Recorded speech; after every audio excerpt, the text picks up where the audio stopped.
Here to dive into industry trends with leading ETF experts, this is ETF Spotlight with Nina Mishra.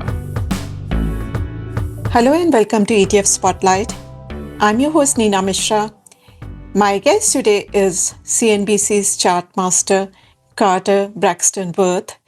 Carter is CEO and founder of Worth Charting, and he's a 35-year Wall Street veteran and technical analyst who has been ranked number one technical analyst globally for every year since 2008.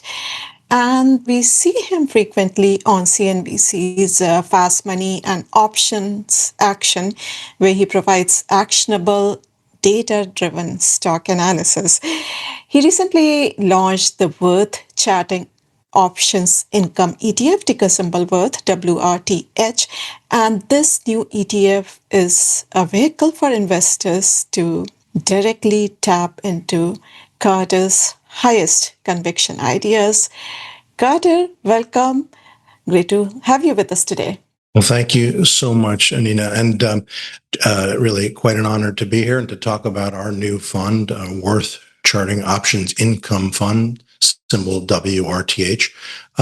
Just for the record, so you were kind to elevate me to number one every year. The information is that every year that we were eligible, I was eligible, ranked in the top three of all technical analysts, and in many years number one, but not number one every year. Okay, thanks for clarifying. Thank you for that's awesome. Thank you for the upgrade.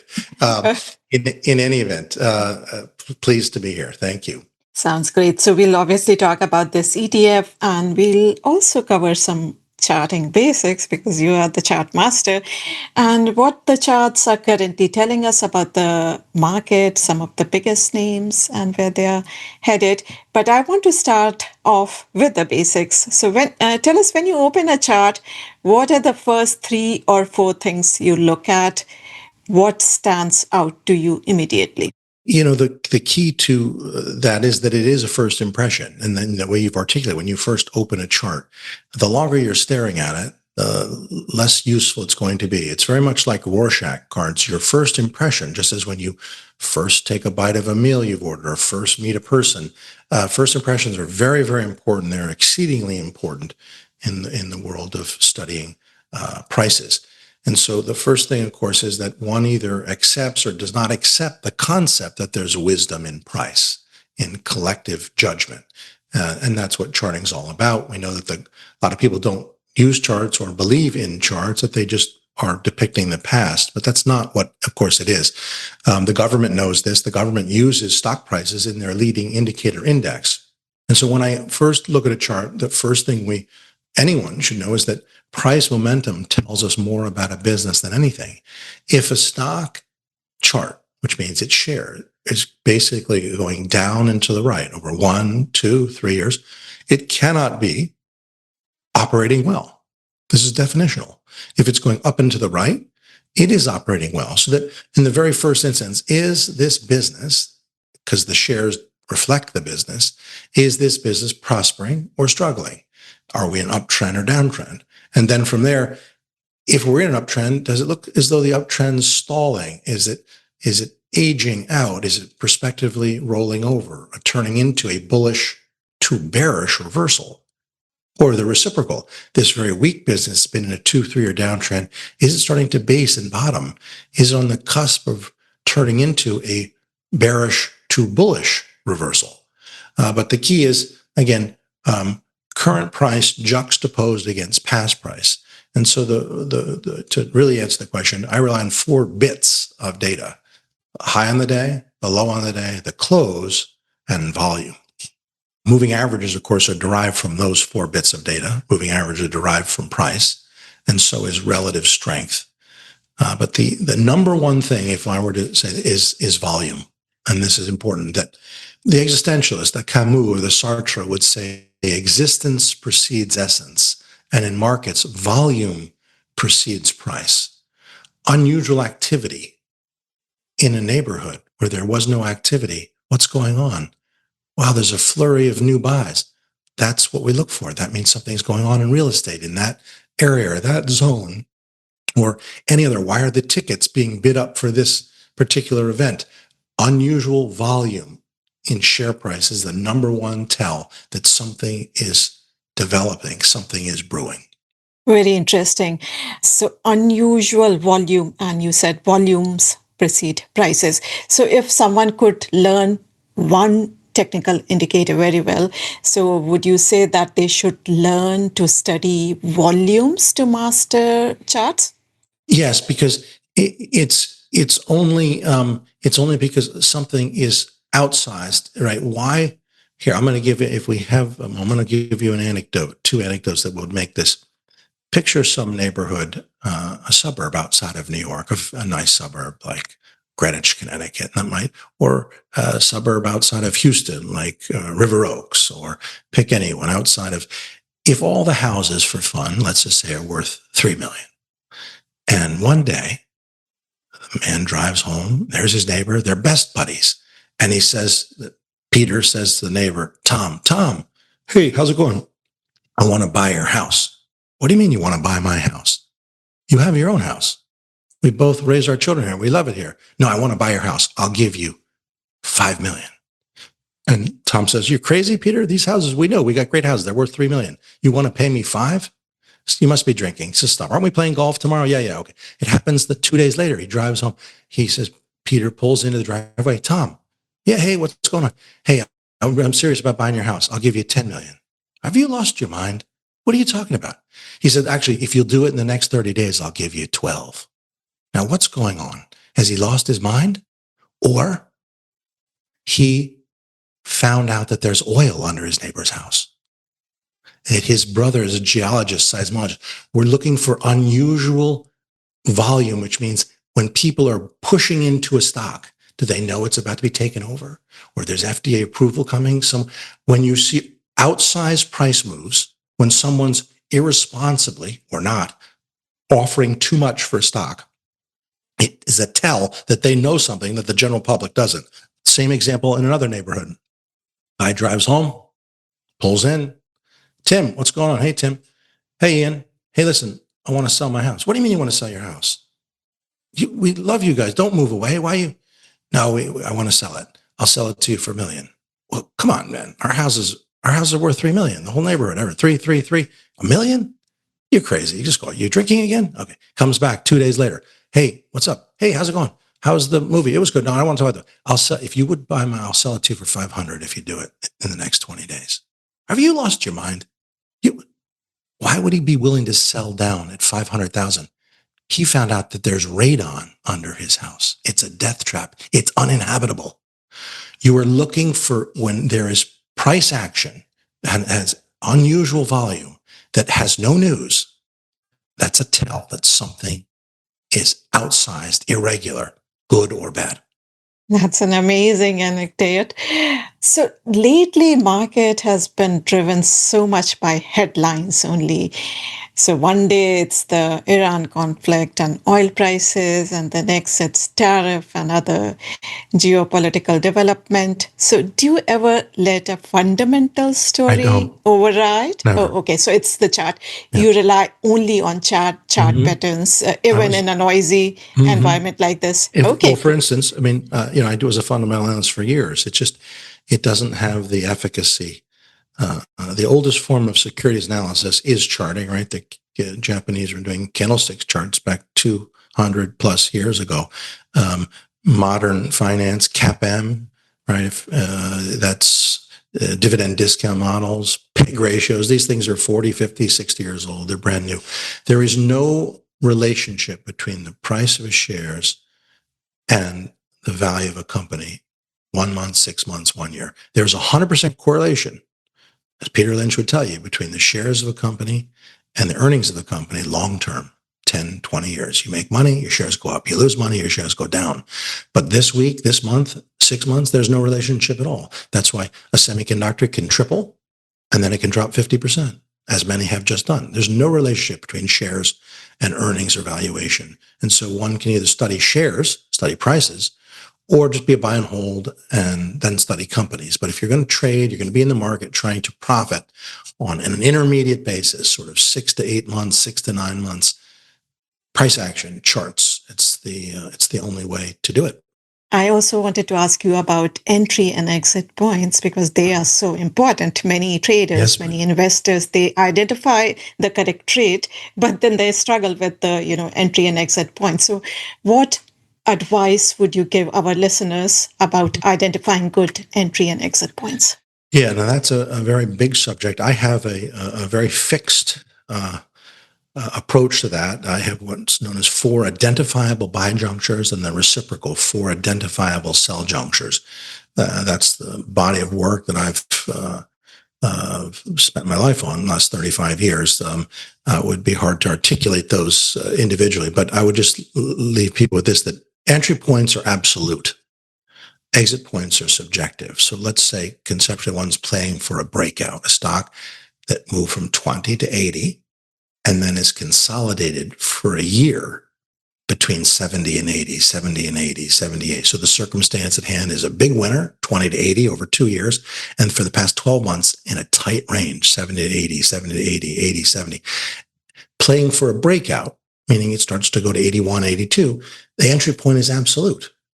This is known. It's what I refer to as a conventional buy juncture. That circumstance that I've articulated, generally agreed upon. That's what a convention is, right? And most people do, that a stock that's been range bound for a good period of time, 12 months, after having had a strong move that preceded it, that starts to move out of that range, is an entry point. That's absolute. What is subjective is what to do after it breaks out. So let's take that stock, 70, 80, 70. All of a sudden it's printing 81, 82. It's go time. We're in at 81 and it goes to 90. What do you do? Well, if you sell it and it goes to 130, what a mistake. You were there at creation, right? It starts to break out. You bought it at 81. You sold it at 90. It goes on to 130. What a mistake. So exit points are subjective. In turn, how about the same example? Another person, 70, 80, 70, it goes to 81, buys it for the breakout. It goes to 90. And the person says, I'm going to stay. I think it'll go to 130. And that one gives it all back and goes back to 80. Oh, what a mistake. You had $10 in profits and now you're back only to break even. The exit is subjective. There is no answer to it. There are measured moves in charts and there's some rules of the road to use, but the entry point is what's absolute. Exit point's subjective. Love that. Entry points are absolute and exit points are subjective. Remember that. So that's actually a great segue for talking about the market and some of the biggest names, because next week is one of the biggest weeks of the earnings season, with Microsoft, Meta reporting on Wednesday, and then Apple and Amazon reporting on Thursday this week. And for reference, we are recording this on Friday, July 24th. So Tesla and Alphabet, Google, they reported this week and both were punished by investors. Google had great earnings, Tesla not so great. But let's start with the broader market. So the S&P 500 is up about 9% year to date now and continues to trade near record highs. Looks like we are on track for a 4th consecutive year of double-digit gains. But the rally has come with so much volatility, with geopolitical uncertainty, massive AI spending, persistent inflation pressures. What do charts tell you about the market's next major move? So first, let's characterize the circumstance at hand.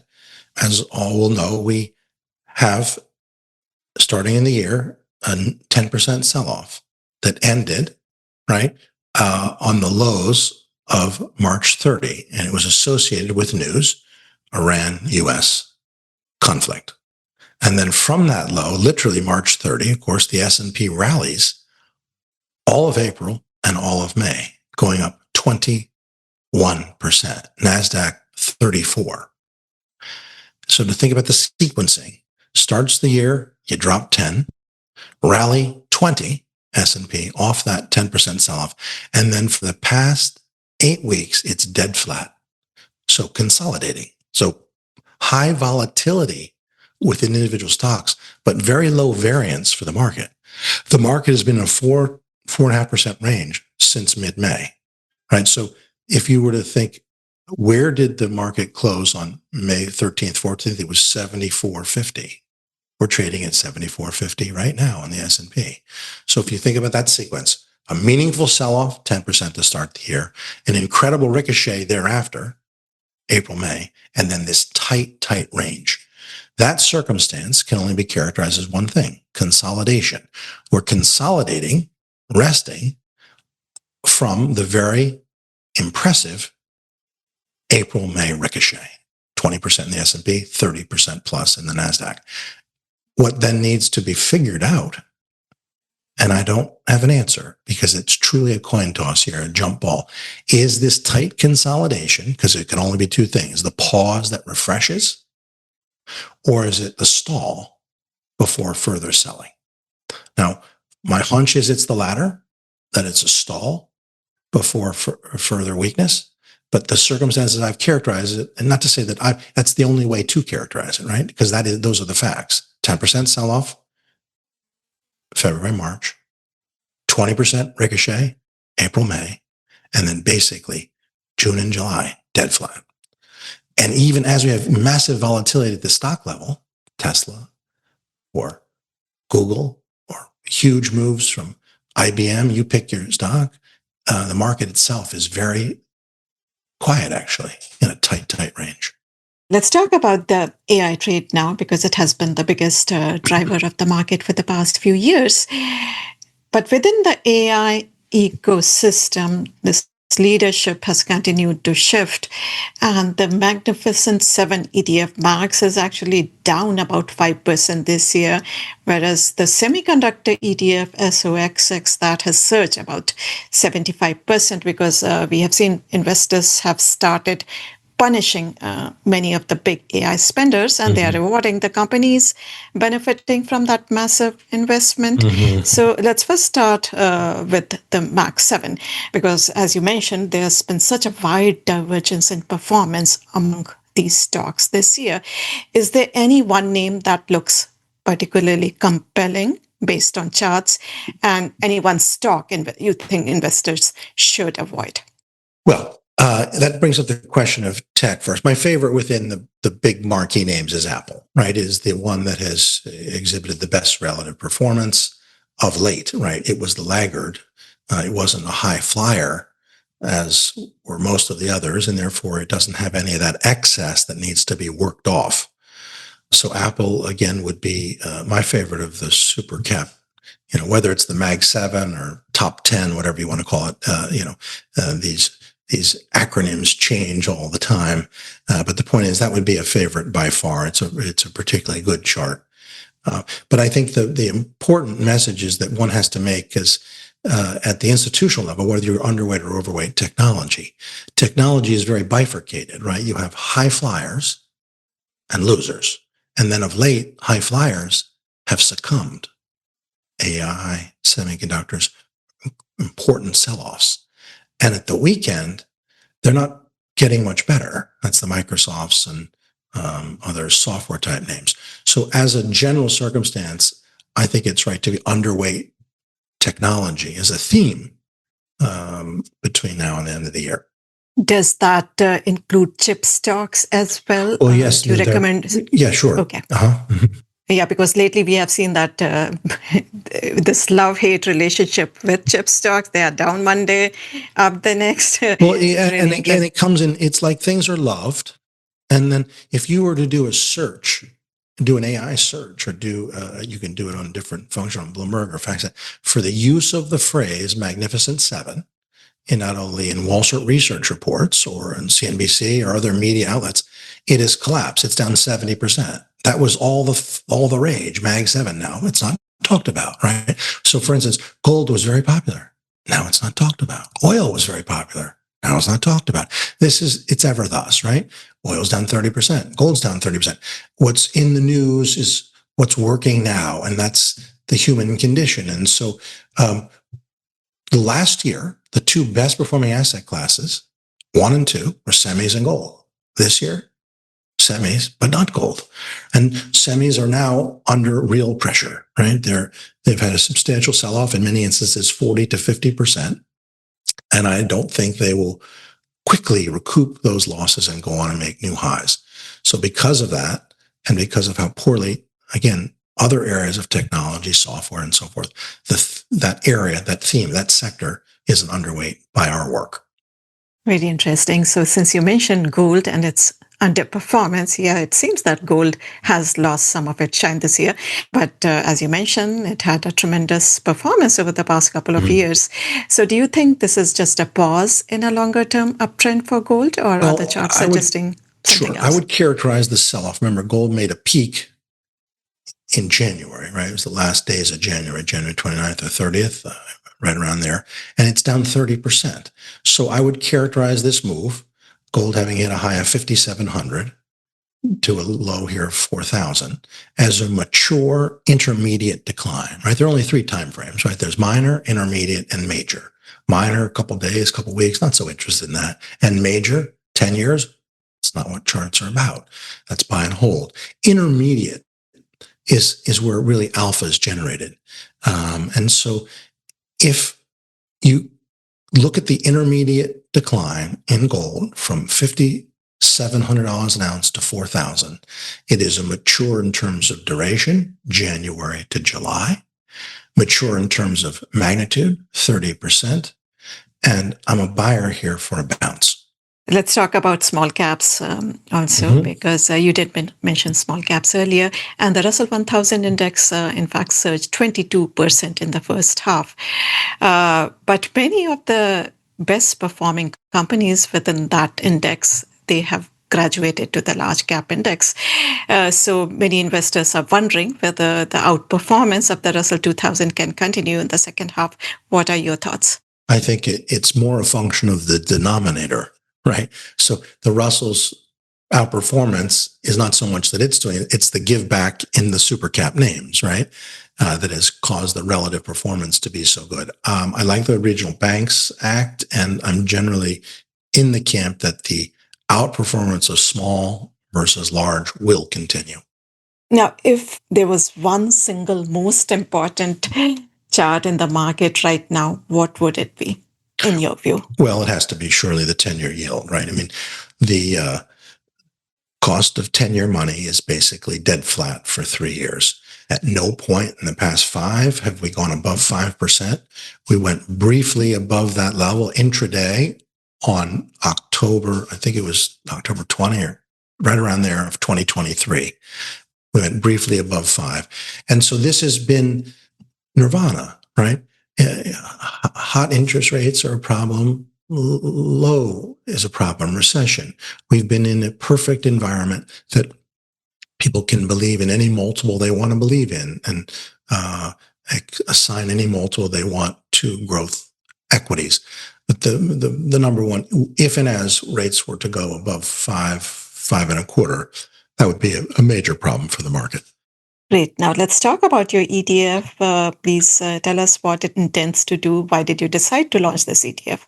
So Worth Charting WRTH is an options income fund that sells short-term, out-of-the-money calls and puts. Never owns stocks. That's the first thing. And I'll give you a summary of what we're all about before we talk about the structure. Every investment in the world that anyone has ever been presented with, whether it's presented by a major firm, broker-dealer, or a neighbor, or anything. So someone comes to you, we want you to join us in this new restaurant. We want you to be a backer of this play on Broadway. We want you to, this real estate venture, or this stock, or this venture. The premise is every single time the person who's pitching that is that we believe we've identified something that if you invest will be worth more in the future. This is elemental. The restaurant will survive and do well. The real estate will go up. The stock will go up, et cetera, and so forth. Unlike every other, we have a different premise. We simply are saying that for the next 15 to 20 sessions, we believe stock X, Y, and Z will trade in a range. That is the entire premise. So let's talk about it. Why do people buy out of the money short-term options? Most of them expire worthless. So we'll go with $100 stock as our basis. $100 stock, the front month right now would be August, right? August has about 4 weeks, 4.5 weeks to go. The monthlies expire on August 21st. So someone who's buying a $110 call on $100 stock, they're going to have to pay $1 or $2 or something for those calls.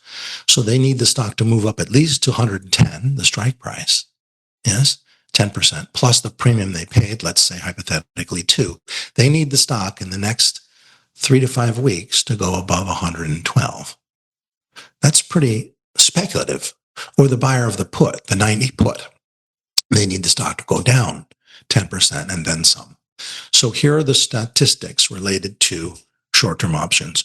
If you look at all out of the money short-term options, 75% of them expire worthless. So the people that buy them are doing it for one of two reasons. They're speculating, which is fine, making an aggressive bet, maybe an earnings beat, maybe FDA approval, maybe some good news, and the stock goes from 100 to 150, in which case they make 10x on their money.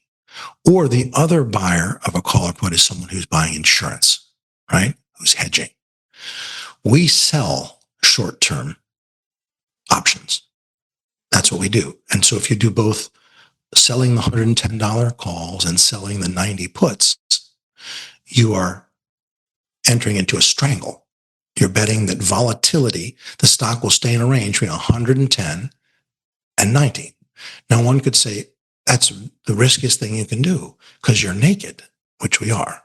You're naked, and the stock would go to 200, and you'd be short the $110 calls, or it could drop to 50, and you'd be short the 90 puts. So we have overlays, and I want to discuss those with you, what we do to make this a profitable venture.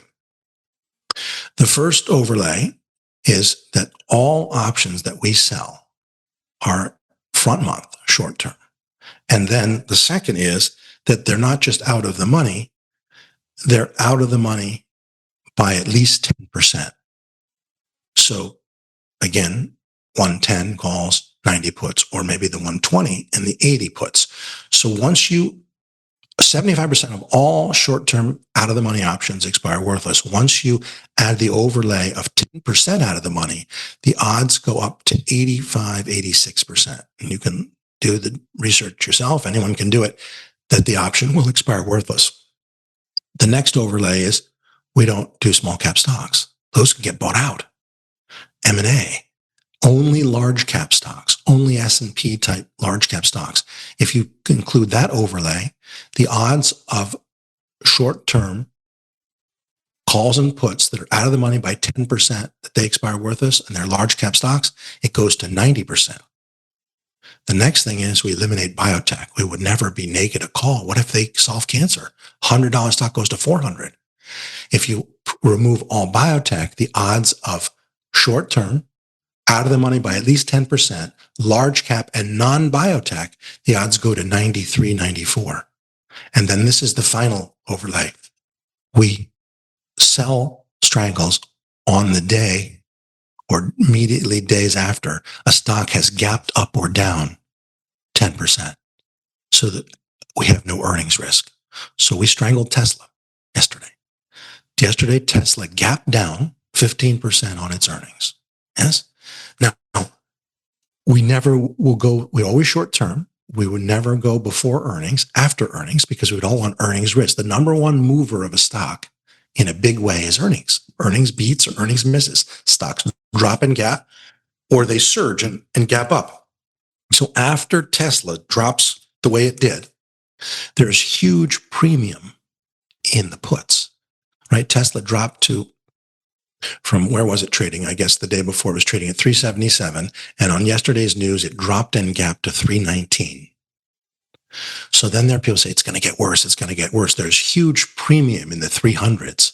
Today it's trading at 310, the 290s, the 280s. There are people paying what we believe is excess amounts to buy those farther out of the money puts, whether it's for insurance or they're speculating that Tesla's going to get a lot worse.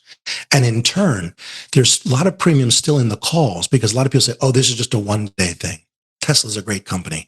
They're going to have this self-driving car. Their sales, auto sales are actually better than people think. This isn't going to keep sailing off. This is an opportunity. I'm going to buy the calls. And so by selling the calls far above and the puts far below, we take in premium and then we wait. And if you do those overlays, the fact that baseline, you could get this from the options exchange, all short-term out of the money options on average expire 75% of them expire worthless. Those are good odds.